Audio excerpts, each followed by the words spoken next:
So picture this. You've just gotten home from school, you're about to go outside and play with your friends, and your parents call you and your siblings into the living room and tell you that they have a surprise. And then they bring out a tiny puppy, cute as can be, about 5 weeks old and not even a pound. Well, as you can imagine, most children would be beaming with excitement. And my siblings were, but for me, that was not the case. I actually started crying. Now I know what you're wondering. Why would you cry whenever you've just gotten a new puppy? So let me give you a little bit of backstory. Prior to getting my dog, I had a pet hamster named Lulu. And I loved Lulu so much. I played with her all the time. Me and my siblings shared the responsibility of taking care of her. And ultimately, I just got pretty attached. Well, one day, my parents sat us down and told us that she had died unexpectedly. And I was devastated. I cried so much. Now, I was about 6 years old, and I had never experienced a loss before, so I couldn't really comprehend death. But one thing that I did know is I did not want to feel that way again.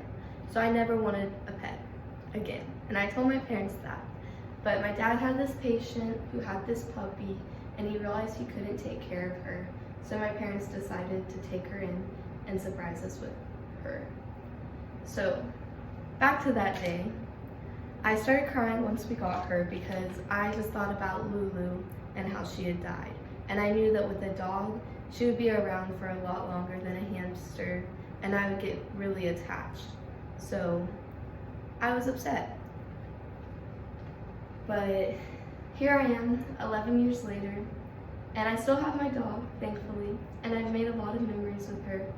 But I look back on that day and I realized it was silly for me to be upset about getting another pet just because my hamster before had died and I was sad.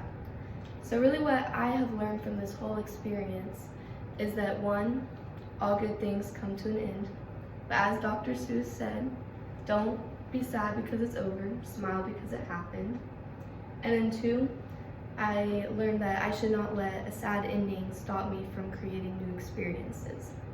And I feel that as a college student, I can apply this to my life because I know that I'm going to have so many relationships and they're not all going to last forever, and I'm going to have failures in my career, but I cannot let a sad ending to an experience deter me from creating new experiences.